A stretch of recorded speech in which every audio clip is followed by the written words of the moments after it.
Okay, let's get started. Welcome, everybody.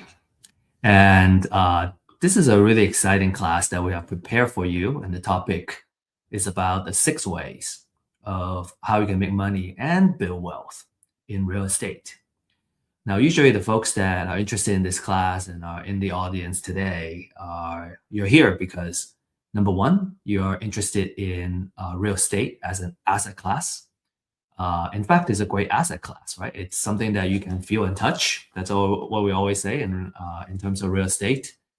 It's not like a virtual type of asset, and it has great potential for appreciation, depending on your strategy, of course. And we're going to talk about the different strategies where how you can make it appreciate and make it a great asset to own. Now, real estate investment is also a great vehicle to grow and secure your financial future too. And that's what we're talking about in terms of wealth building. And so, congratulations for being here and really taking control of your financial future and your financial security. Now, let's get started. Now, we're all here because we know that real estate investments can be a very lucrative business, right? If we know how to do it, that's the most important thing. You can lose money too. So how can we kind of avoid all the pitfalls and make sure that it will stay lucrative for us? Right? You probably personally know somebody who has invested in real estate and made big profits or have built a substantial wealth over time. In fact, we're working with someone right now that has built a close to 100 property portfolio, and she's sitting on a lot of equity right now. So how do we get into this game, right? We're gonna spend the next hour learning about the different ways we can play this game and how we can really excel in it. Now, to just kind of show you, what success may look like, here are a couple of success stories.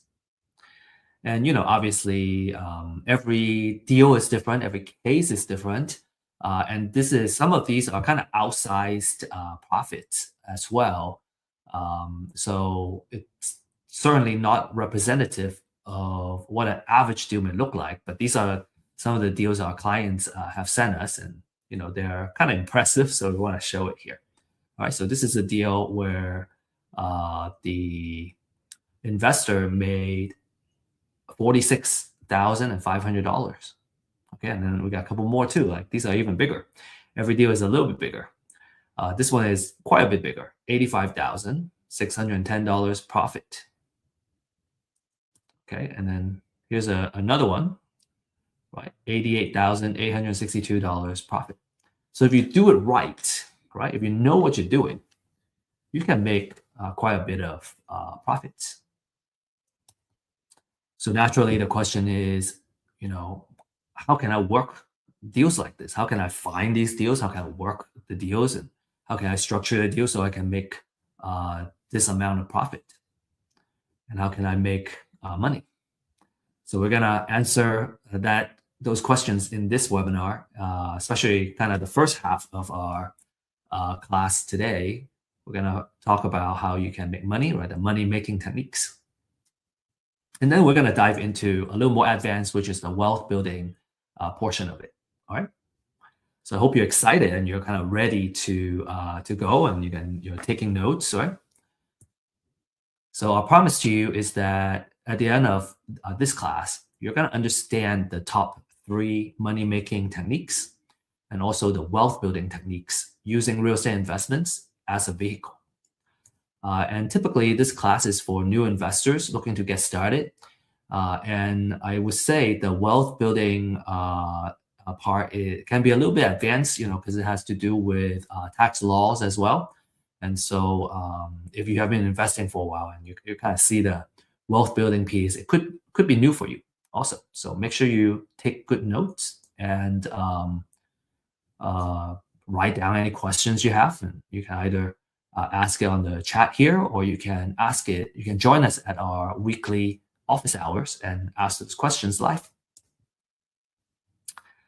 Now, I have found that, we talk about there's a term called digital deluge, which means we're just inundated by notifications and so many things kind of flooding our either physical inbox or digital inbox, and it can be very distracting. I have tried multitasking, and that is just not something that's very effective for me personally. And I have found that I learn much better if I turn off my distractions and I'm really focused on just kind of one thing, being present and do one thing. And I feel more. I feel like I gain more from my time as well. So, it's about how can we effectively use our time and get the most out of it instead of trying to do too many things and we never do one thing well, right? It's about doing one thing really, really well.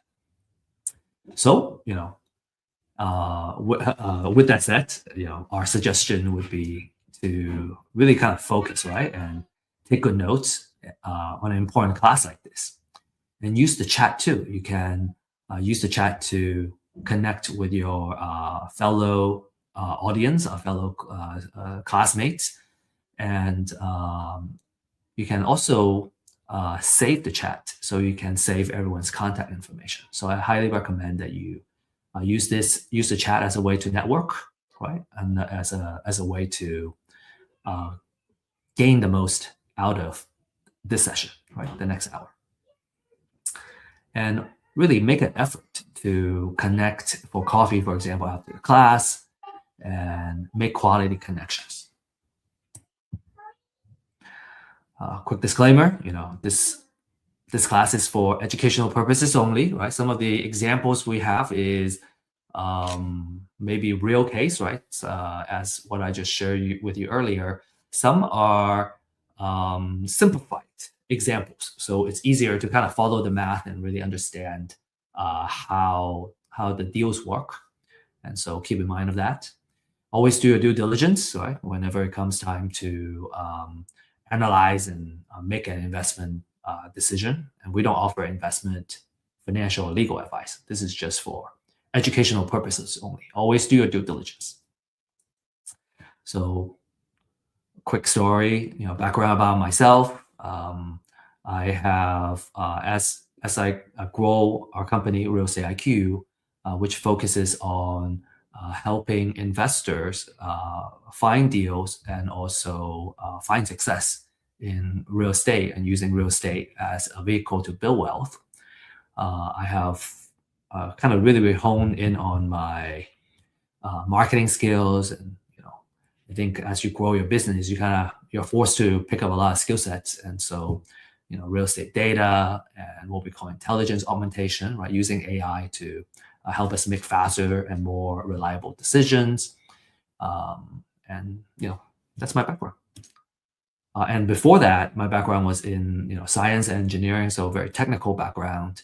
But I was always interested in real estate and the very kind of passive earning power of real estate. And what I learned over time is that there's actually ways you can make income very quickly as well in real estate. So kind of both kind of active, right, active income and passive income, and the wealth building factors of it really piqued my interest in real estate investments, and that's why I'm here today. Kind of spreading the language, spreading the belief, I guess. And I had this struggle, and I still see kind of a lack of information and good data, good knowledge out there. And I think it has improved, and that's what Real Estate IQ is all about. And I think you're just fortunate to be here today because you can get the knowledge, get the data and tech, and also our hope is that you can leverage this opportunity and leverage our community to network with mentors and fellow entrepreneurs, and really kind of use all the resources to grow your business. Because of all this struggle, as we were kind of learning about real estate investments and kind of doing the deals, we have built Real Estate IQ to address these issues, these problems, right? Webinars and classes, because education is the ultimate equalizer, right? It really kind of helps us rise up to the level that we want to play in. And we offer deal finding, right? Distressed owner, distressed seller, distressed property information. That's what we call a deal. You have to, it's a certain type of distress and situation that allows you to acquire the deal at a good price or good terms, so that you can monetize on the deals, right? So we offer you that data. And then also, finally, we offer a deal makers community. It's a support system that helps you find help and get questions answered, and which I find is extremely important. You kind of, when you're just starting, you kind of need someone who is experienced and have gone through the struggle and have dealt with those problems, and just have somebody who can kind of help you make the deals happen. I find that very, very important. That was the first thing I did, is to find somebody who can mentor me and help me uh, uh, do the deals, different types of deals and situations. So it just saves so much time and struggle and headache when you have a trusted a mentor, a trusted coach that can help you out.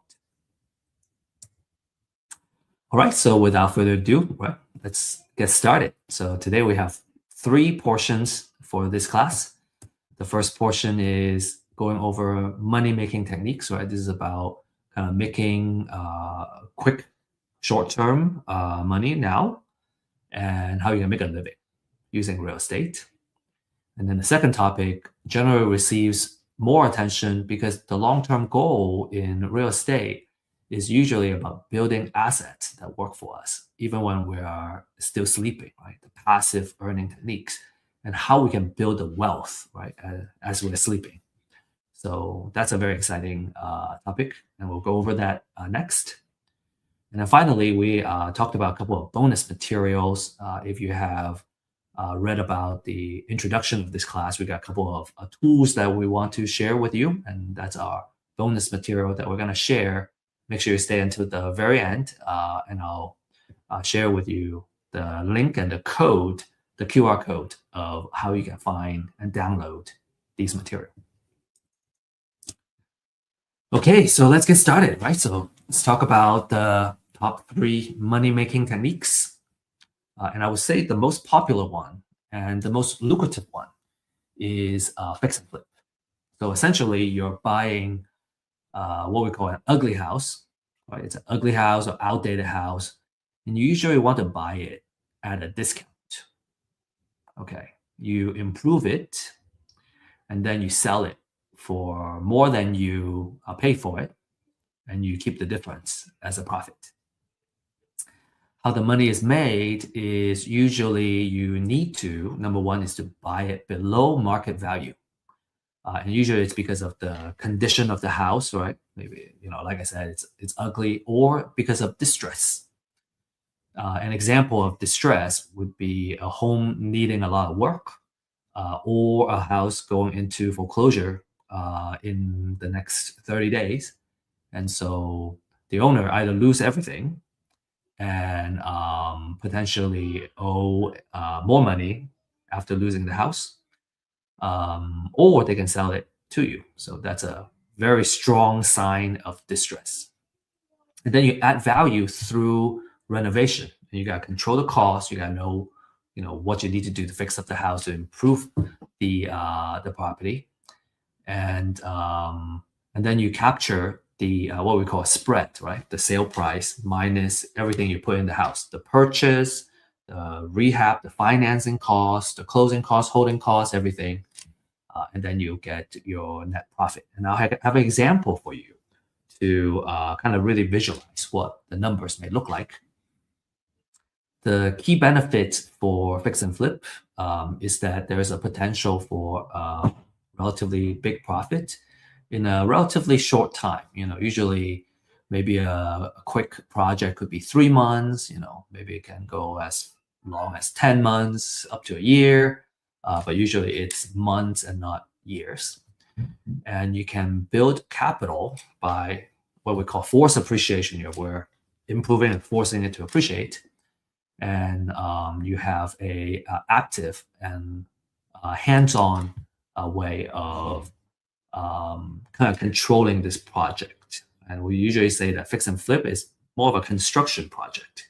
After you get the house, you gotta manage that construction project really well, control your costs and your schedule and the quality of the renovation, and improve it in such a way that you can sell at a profit. So risks, right?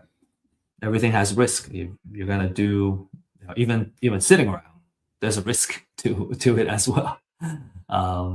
So the risk of fix and flip is that the price or buyer demand may go down during the time of your project. So just when you thought it's gonna sell high, if the price actually went down, then you may suffer a loss, right? It's possible. So you want to always be mindful of that, and that's why we also encourage our users and our clients and investors in general to really stay on top of the real estate market update. And we share this on a weekly basis in our Thursday live stream to share with you what's happening in the industry and what's happening with the market on a weekly basis. So you get to stay on top of it. All right. We call it about market risk, right?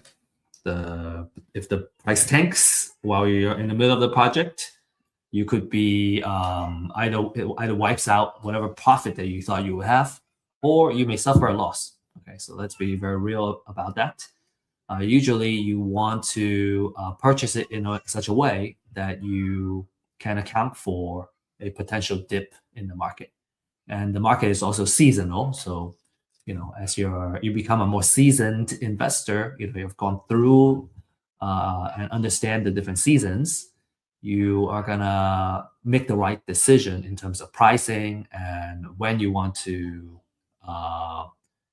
work on the project and when you want to put it on the market and all that. So you can, as you get more educated, you're gonna learn how to minimize and play with these risks, right?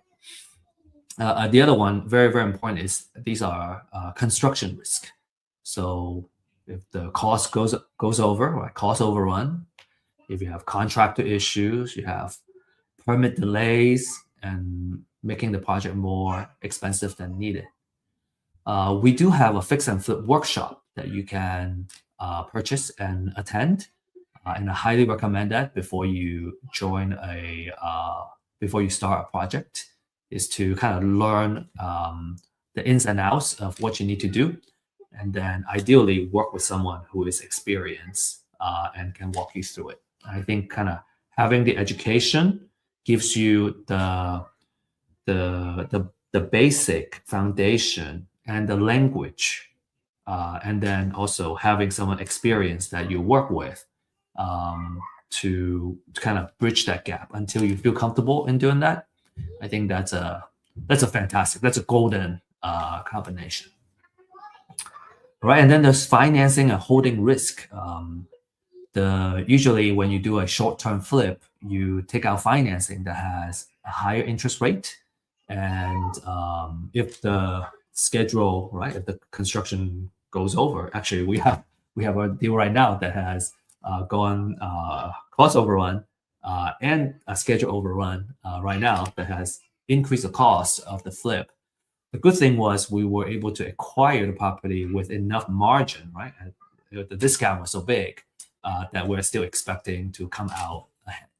And so just something to kind of keep in mind. And again, there are things that you can do to minimize some of these risks. Okay. Let's talk about the 70% rule of thumb, right? This is one of the rule of thumbs that you should know. And as a demonstration for the rule of thumb, we have also prepared an example. So what the 70% rule of thumb is that everything you put in on the house, you should only be putting in up to 70% of the after repair value of the property. Okay, after repair value means what the house looks like and what the market value would be after you fully fix it up. So this is how we would use this rule of thumb. Okay, and once you get good at it, you can probably do it in your head. So number one is we need to figure out what the after repair value is, and you do that by looking at the comparables in the area, right? All the neighboring houses that were recently sold. How much were they selling for? And based on that, you can come up with the value, and you multiply it by 70%. So in this example, let's say the after repair value is $500,000. You take 70%, that's 350,000. And then we would subtract the repair budget. Okay, so subtracting that means the offer that I would make is $280,000. That's our distress offer. Also, you may also hear it as learn it as maximum allowable offer. Maximum allowable offer. Okay. The glossary is going to contain all these terms. Now, if we kind of go back into here, right? So just kind of adding all the numbers up, how does it work? So if I purchase it at 280, then I put $70,000 in, and then that means everything I put in is 350,000, which means there is $150,000 or 30% of the spread, right? That's a margin, that a profit that I can make. All the additional cost of the project, is gonna be accounted for in that 30%. And if there's any kind of margin of error, is gonna be part of that 30%. So usually that 70% rule makes sure that in most cases there is enough margin built in that you're not gonna end up losing money on the deal. So that's a very important thing, is that we follow that 70% rule, and we only this is our maximum offer. This is the max we can offer based on this formula. And just to demonstrate what the other 30% would be, okay, here's the example. So 30% of the $500,000 after repair value is 150. And so with that, you gotta pay for closing cost. There is holding costs, right? Insurance, electricity, utilities,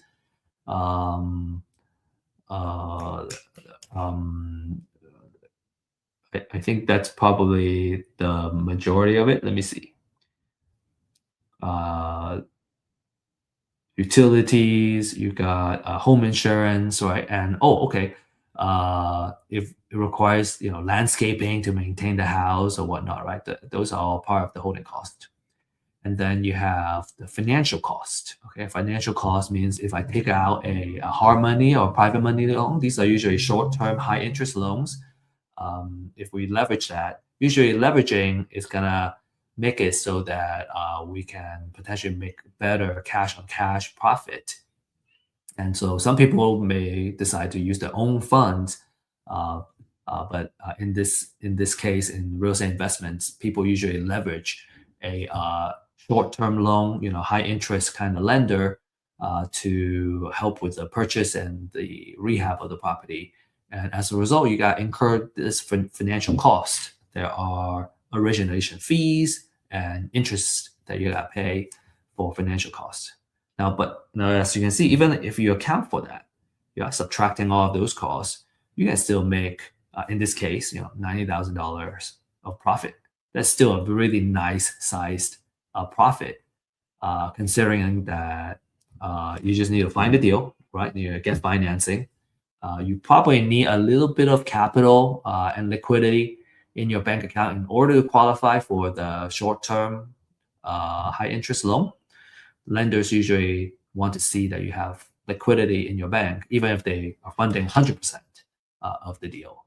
So typically, you're going to need a little bit of capital to play the fix and flip game.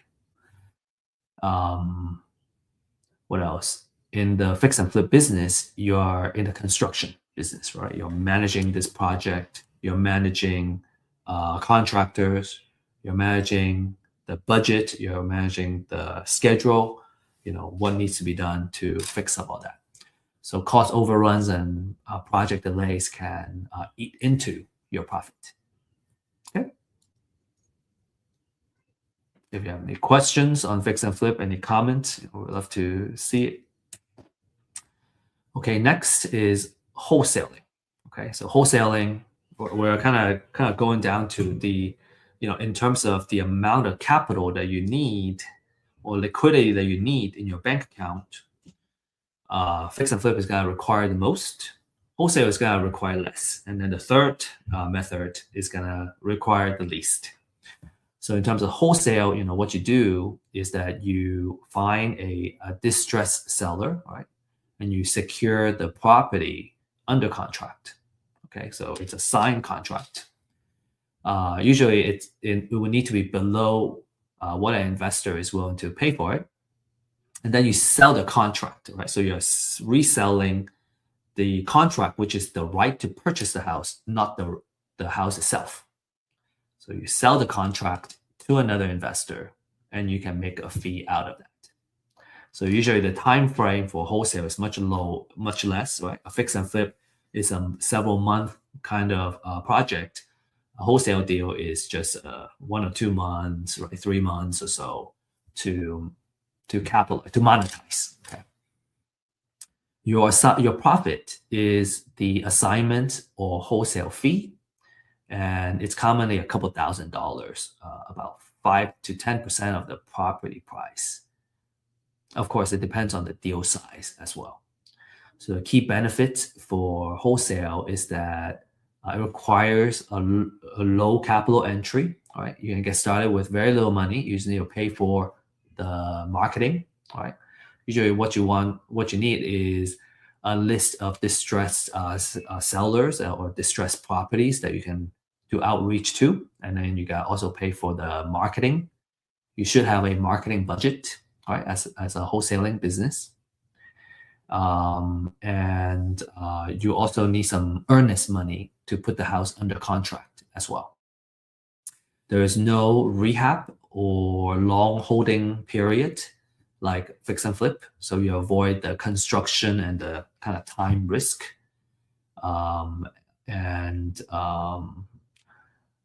It's the great way to do that is to build a buyer's list in addition to have a list of distressed sellers that you can acquire the property from, or not acquire, but to get them to agree to sign a contract with you, so you can lock it up.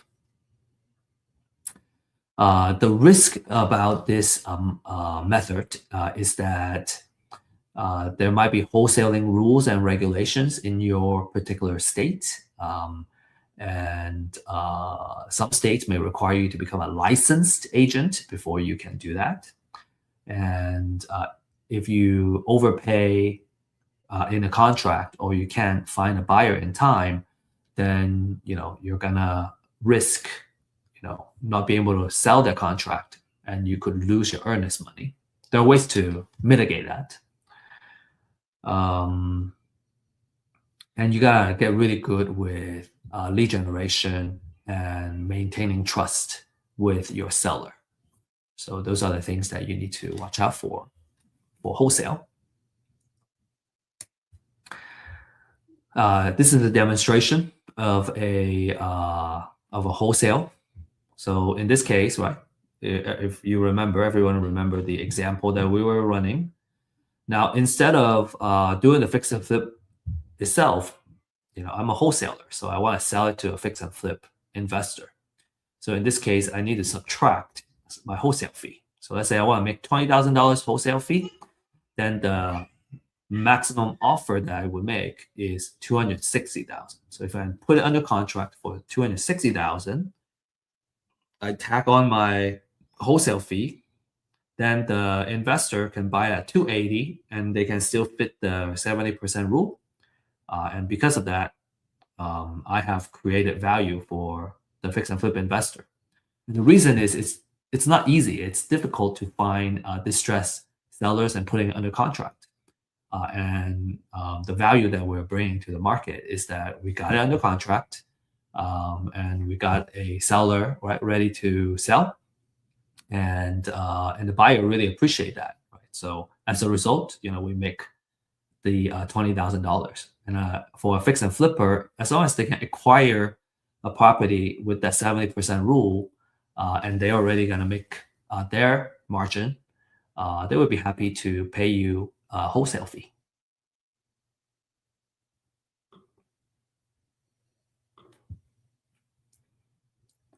Cool. The third technique is called bird dogging. And as a bird dog, your job is a lot easier. Okay, you just need to look for motivated sellers or distressed or undervalued property. So you could be kind of driving around and you can see a house that's abandoned.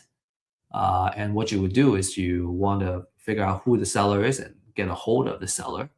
In that case, if it's a abandoned house, and the owner, you can reach the owner. Usually, they will want to sell if you can help them to sell the house, and then you don't need to put it under contract. You just need to get the information, pass it on to either an investor or wholesaler that can put it under contract for you. So how you can get paid as a bird dog is you would either kind of get paid a flat fee for every deal that's closed, right? That's called finder's fee. Typically, you can probably make at least $500 at least per deal. If the deal size is bigger, you can get it. You can get a bigger finder's fee usually, and so typically it's a flat fee. I see a lot of flat fees, $500 to $2,000, up to $2,000 per deal, and or a percentage of the profit. You can negotiate like something like that with the investor. Usually it would need to be like a fix and flip deal that they can exit. So payment usually happens at closing or right after closing, when the investor finishes when the whole transaction is done. And usually as a bird dog, it's recommended that you request to get paid at closing. It's the easiest. So in this case, you want to make sure you make an agreement with an investor that when you bring them the deal and they close it, they're gonna get you paid. So the difference between bird dogging and wholesaling, right? So what's the difference? For bird dogs, they don't get the property under contract. The wholesaler would get it under contract. And a bird dog would simply find the lead and refer the lead to someone who closes it. So it makes it a lot easier, right? So your job is just to find it, right? And refer the lead over to the investor that you work closely with. It has the lowest risk. It has the lowest amount of responsibility. And as a result, there are smaller fees. You don't make as big of a fee as you would as a wholesaler.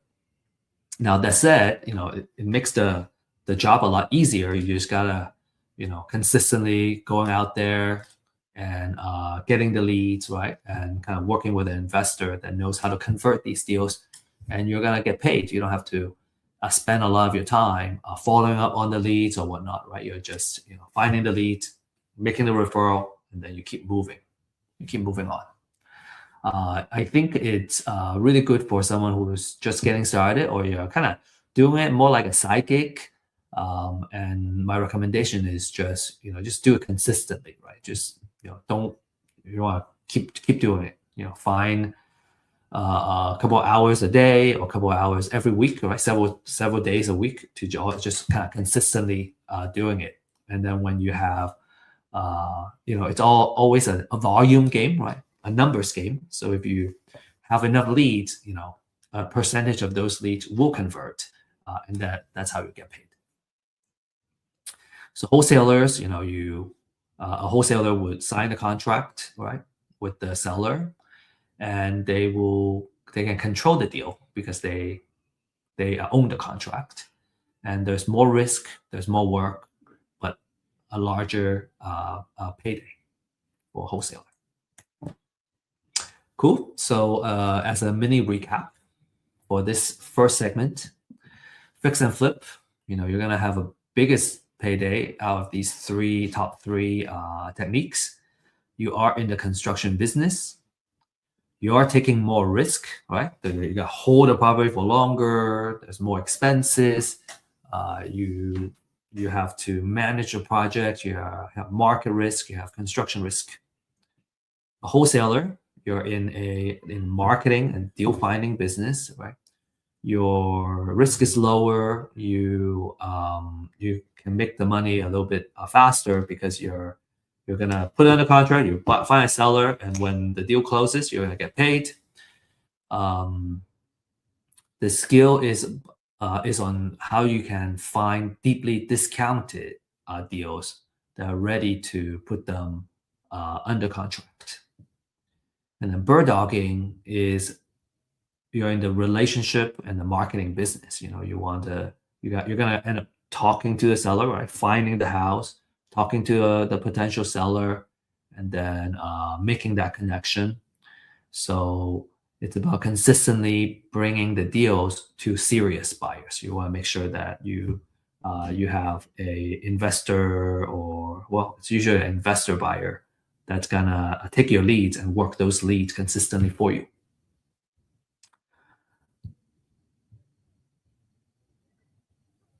Okay, so that's our kind of money-making techniques, right? Short-term, relatively money, and then you either get a big chunk of payday after a project, the length of a project, or a little bit shorter time frame. You don't make as much, you still make some money, and then for bird dog, you make kind of a side hustle kind of money, and you can kind of learn the game. Some people are just satisfied,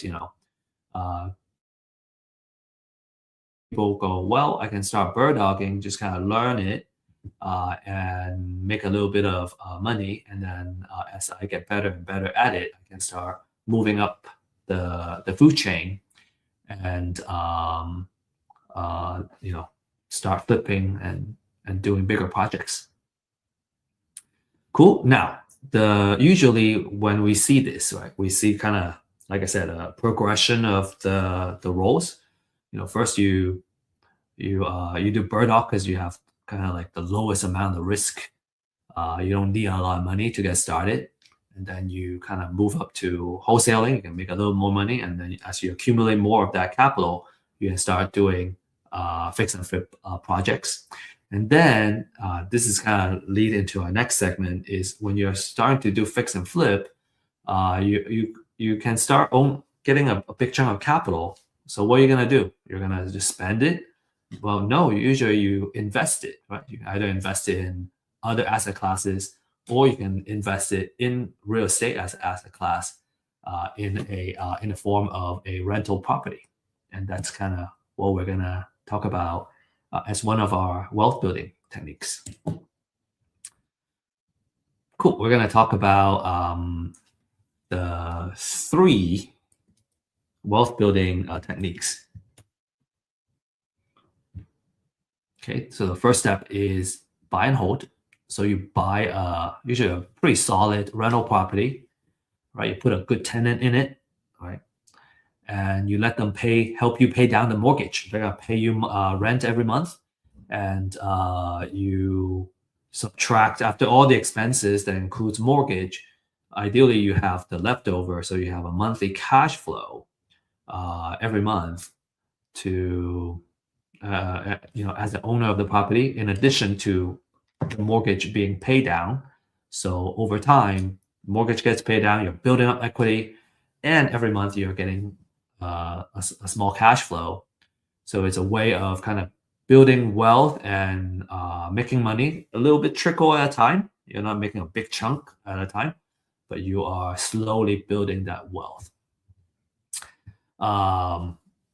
plenty of examples of properties, especially in the beginning. You probably have a smaller cash flow, but over time, as the rental lease number goes up in the area, you're going to be able to increase your monthly rent also. I think on average, our rental properties, we're aiming for 300 to 500 per door to start. Usually, if it's break even, we're pretty good. But usually, kind of if you have a little bit of cash flow, then you have some margin for maintenance costs and anything like that, and you kind of build up that your piggy bank with that monthly cash flow. So it's always very nice to have. Okay, so you want to look for good, solid rental properties. So for buy and hold, this is another rule of thumb. Okay, it's called a 1% rule of thumb. And what that means is that your monthly rent should be 1% of how much you put into the house. So let's say in this case, if you got to do it kind of in reverse, because what we can know is what the rent would be. And you do that by running a comparative market analysis, figuring out how much the average rent is kind of going for similar houses in the area. So in this case, let's say the monthly rent is 2,500. Then with that 1%, I multiply by 100. So the most I would put out to acquire this house is 250,000, because that 1% is here. And that 1% is gonna make it so that I always make a cash flow. Okay, so we want to follow that 1% relatively religiously, especially when you're just starting out. So if there is repair, we subtract the repair, and then my maximum allowable offer or my distress offer is 230,000. Okay, if I buy at 230, I fix it up with 20K, my total all in is 250, and I rent it out for that 1%, I'm good. That's what that 1% is about. Okay, so let's break down that 1%. Okay, how does it really make sure that we cover our all our expenses and make sure it brings me a cash flow? So this is an idealized, right, example. This, we can. I think if you're interested in real life examples, we can probably do it on a one-on-one basis or in our office hours. So let's say this is in this example, right, $2,500 a month. You have mortgage, which is principal and interest. Okay, relatively, it's like around this number, 1,200. The property taxes, insurance. If there's HOA, there's HOA, and then you should always have a small budget for maintenance of the house. After you subtract everything, you would make a monthly cash flow. Okay, so in this example, 575 is a pretty good number, or almost $600 to start, and that's just for one property. So, as a landlord, this is how much money I would make in one house, right? And that's relatively pretty passive income. If I manage it myself, if I hire a property manager, which we usually do, some of that there would be additional expense, right, for the property manager, but I would still make a cash flow. Now, if every month I make this much, then I will be able to make and that's just one house. If I have 10 houses, then I would make almost $6,000 a month. And that would make it about 69,000 a year. So if you have 10 houses, that's a little bit better than median income in today's world. If I own 20 houses, then I'm kind of 2 or 3 times of the median income. I would make 138,000 a year, and that's a really good way of making sure the property is making money for you. Right, really good way to make money. And in buy and hold, you're in the landlord business, which means you're going to be working with a property manager to help you manage your property, or you directly deal with the tenants, and you got to deal with tenants and toilets, all these issues. Your attention is going to be focused on making sure all your properties are leased, right? Good occupancy rate, and then generating cash flow on a consistent basis. So a couple of things that could be risky as a landlord is you have vacancy, high vacancy. In fact, we had a rental property that sat vacant for like 6 months. That really ate up our profits. In fact, we had to kind of keep the mortgage payments going, right? So that's a risk you want to be very cognizant of. Make sure you can reduce the vacancy, and then you want to have a good tenant quality so that they will keep your house well, and they will consistently pay you rent. You don't. The last thing you want is to have tenants stop paying, and then you have to figure out the eviction process, get them out, and then they trash your place. So make sure you have a really high quality tenant that takes good care of your property, good credits and everything. So having good background check and really good process is a very key part of this business. So buy and hold, all right. We call it a wealth building technique, okay? And this is just like the first step, okay? So, but these are very exciting.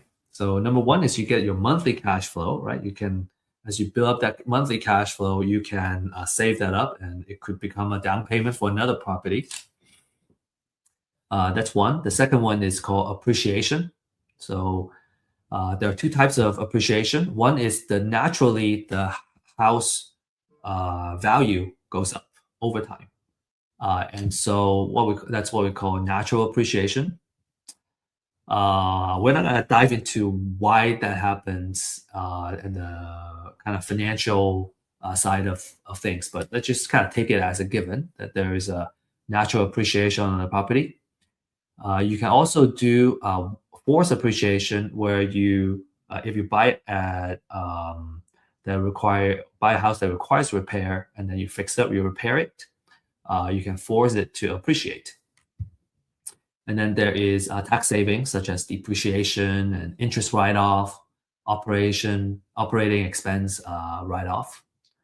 And then finally, because every month you're paying the mortgage and you're paying down the principal, so you're building up that equity. So there is a scalability in this sense, where profits and the equity of one property can be leveraged to buy additional properties, and you can build a portfolio. And I think it's always a good way to kind of start. What's one way to kind of say is that if you start accumulating, right, a lot of these properties, kind of like playing Monopoly, right? You want to have all these houses. You can collect more rent, and then when you have multiple houses, then you can start going, well, okay, should I want to keep buying more houses, or should I want to change all of these houses into a hotel, right? Into a kind of bigger type of maybe a commercial property or whatnot. So this is kind of the way to do it. So there is relatively stability in buy and hold because you're less dependent on the short-term market swing, as opposed to flipping, and then you can always kind of ride out the downturns as long as the property continue to cash flow with a tenant in it.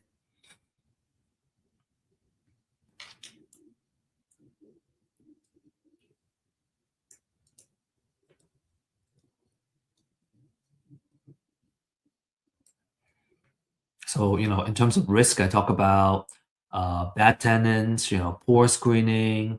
I talk about vacancy can hurt your cash flow, and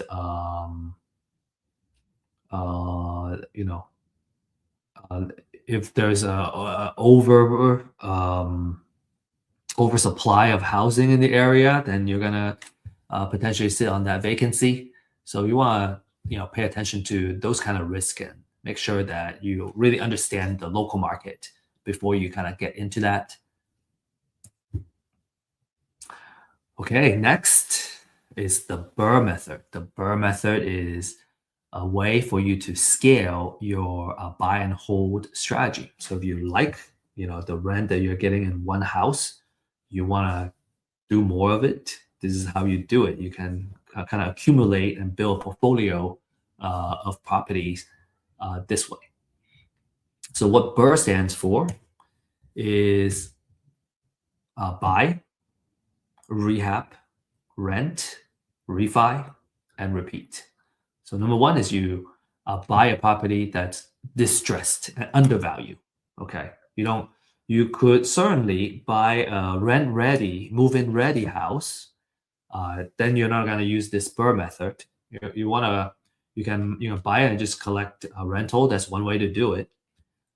To kind of use this strategy, and we'll talk about the benefits of this strategy. Why we want to do this is that you want to buy it at undervalue and distressed, and then you are gonna rehab it and force it to increase in value.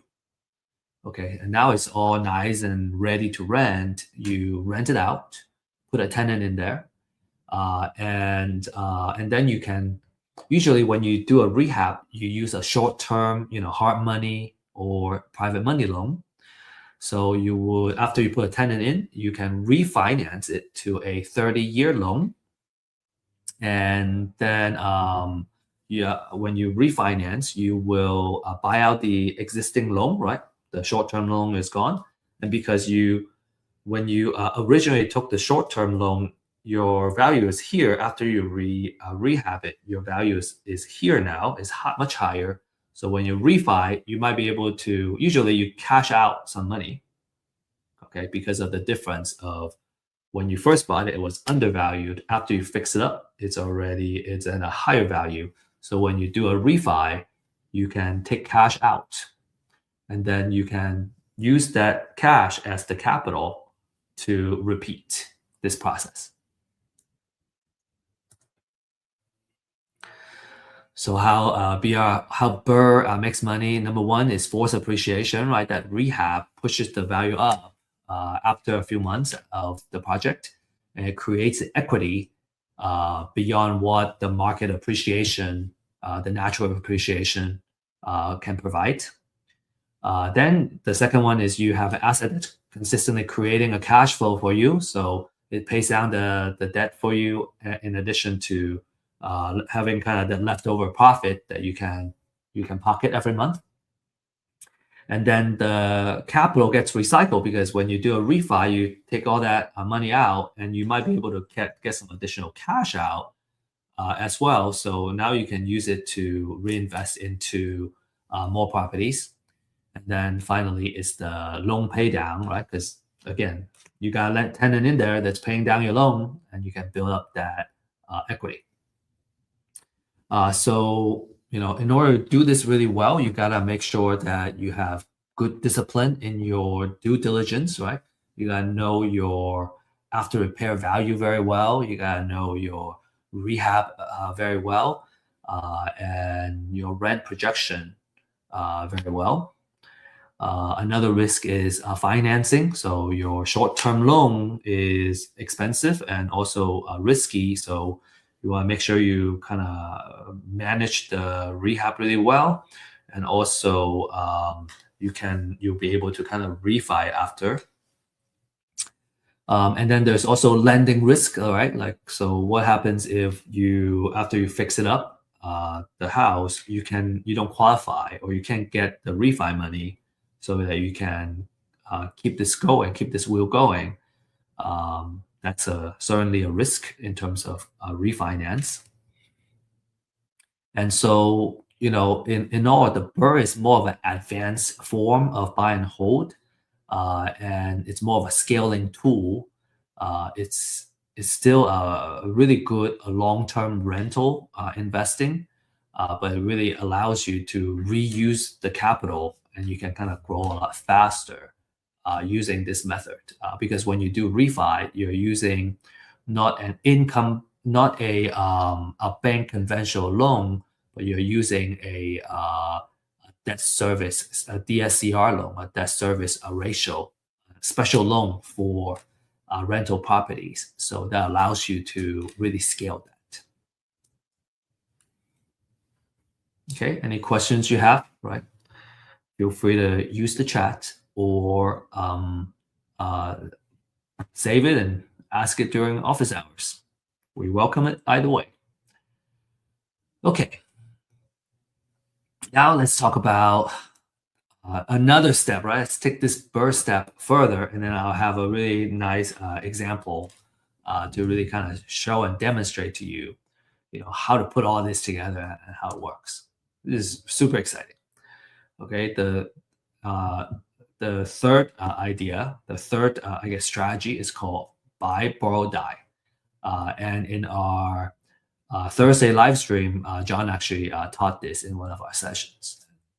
He can explain it much, much better than me, but I want to really highlight the key points, right?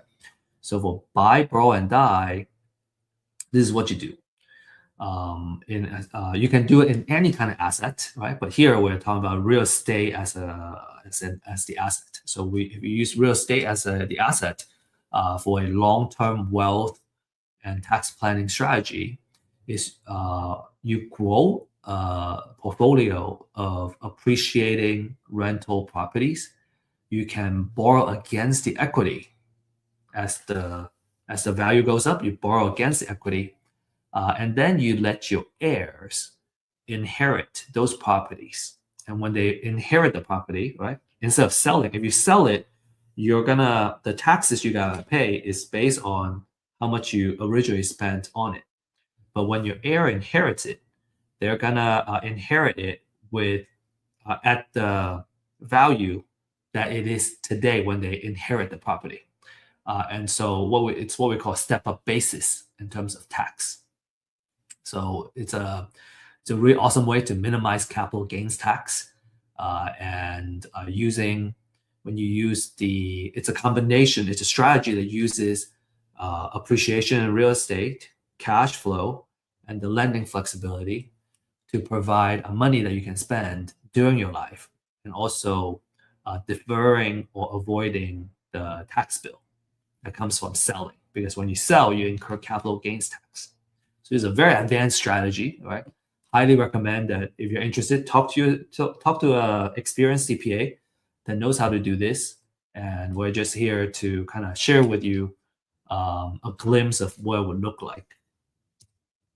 All right. So this is how we do it. The buy, borrow, die.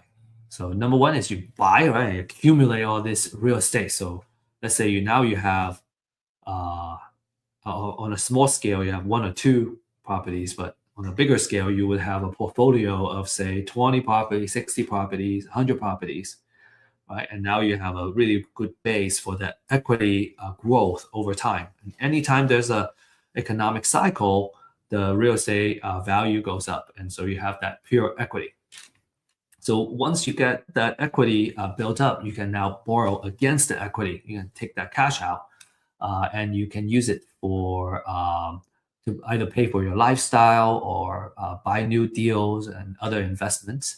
And over time, you can, as long as you manage your leverage carefully with the cash flow that you can generate from this real estate, then you're going to be in a really good place, right? So make sure you kind of manage that risk, right? Which is why we say it's a more advanced strategy, because you really got to run your numbers and really make sure that you're not pulling too much equity and you're over leveraged, and then you're gonna end up losing your portfolio. So you want to make it, you want to do it in a very conservative way, and that's by running the numbers correctly.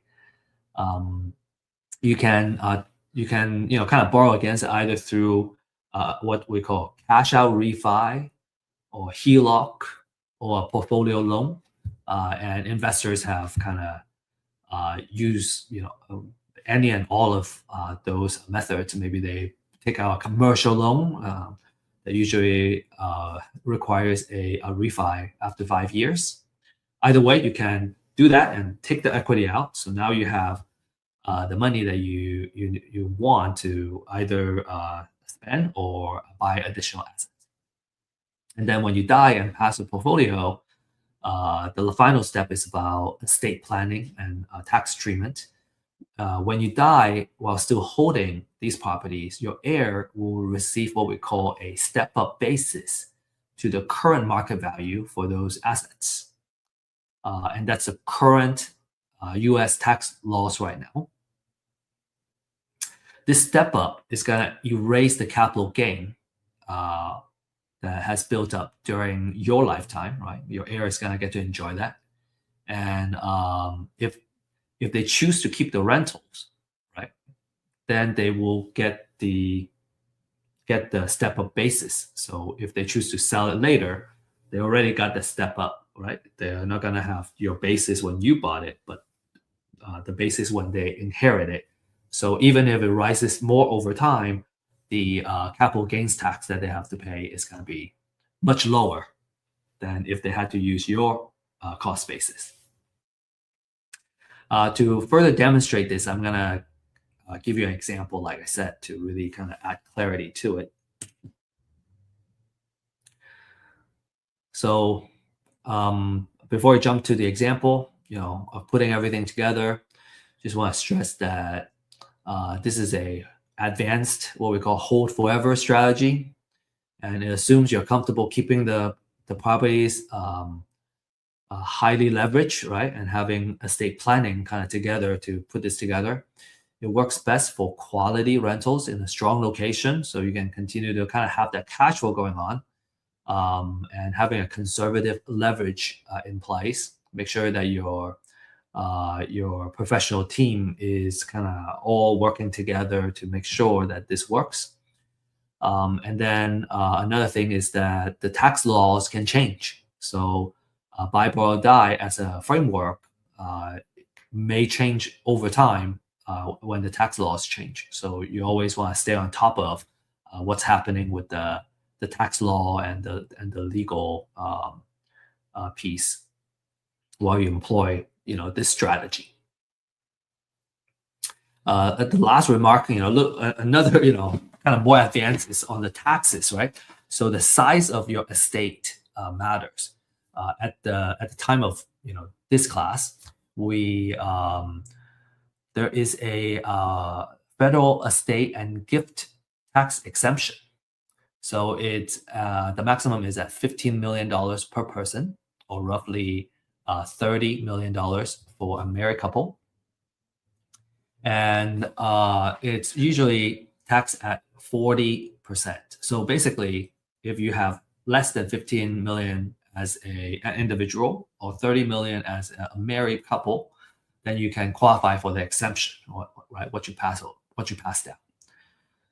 And then another thing is that each state can have their own estate tax. So, again, always kind of make sure you understand the state tax laws in addition to the federal tax law when you get this done, right? Make sure you have that estate planning in place before you really kind of dive into this. But what I wanted to really demonstrate to you, with all these caveats, is that if you do it right, this is a very exciting strategy because you can pass down a lot of your wealth to your next generation without having to worry about the taxes, right? They get to, this is how we can build generational wealth. Okay, so to really fully demonstrate this, so let's take the next 5 minutes or so going over these next few slides. Okay, really demonstrate this. Okay, so phase one. Okay, I'm gonna buy a property at 80,000, and I'm buying at a really awesome discount because the after repair value is it's worth 200,000. So now this is because I have to rehab the property. Right? I really have to do a lot of work, put $80,000 in. So my total cost basis is 130,000 when I first put it in. So my cost basis is 130. I borrow all of this with a hard money, 11%, say. But I got it done, and then I have built an equity of 70,000. Right, so that's the difference between how much it's worth now and how much I put into it. I have $70,000 of equity. Okay. So that's the rehab kind of phase, right? Purchase and rehab. Now I rent it out. I'm gonna rent it out, and because the house is worth 200,000, I can take a 80% loan basically from the bank. So 80% of that is 160. And let's just say these are the terms: 30 years term, 70% interest rate, because the bank requires 20% equity, right? I'm gonna leave 40K equity in there, and I can take out $160,000 of the loan. So with that 160,000, I pay back my original loan, right? Because remember, this 130 was hard money. I pay that back, and now I pay all that back, and the difference is 30,000. So I have $30,000 that I kind of made, right? And it's tax free because it's a debt that I took out. And then I also benefit from having a reduced payment. Right? My interest rate is lower. Okay, so it's 12%. The interest rate is actually 12%. All right, and then in addition to that, my house has an equity of 40,000. Okay, so I have 40,000 equity. I have $160,000 of the loan, and taking that loan out, it pays back the hard money original loan that I took out, and I took out 30,000, to spend or invest in another deal, and then every month I have reduced payment. Okay, so that's the next phase. All right, another phase. Okay, third phase. Let's say 15 years later, the market value has gone up tremendously. Right, it has doubled in value, and now I am at $400,000 in terms of market value. My old loan, I remember I had a loan of 160,000. Well, over time, I have paid that down, and it's 130,000 now. Well, now I can do another refi. Okay, I can do a refi. Remember, the bank wants to keep 20% equity. So out of the 400,000, I take our loan for 320,000, and I keep $80,000 equity in the house. So that 320 I'm gonna use 130 to pay back the old loan. Right, the old loan was 130, and the difference is 190. So now I have $190,000 I can put in different places or buy more properties. Okay, I may choose to keep some myself and really enjoy it, have fun with it, or that's your wealth allocation. Allocation, no, allocation. You can allocate different percentage of that cash out, whatever you want to do. Right, it's your money.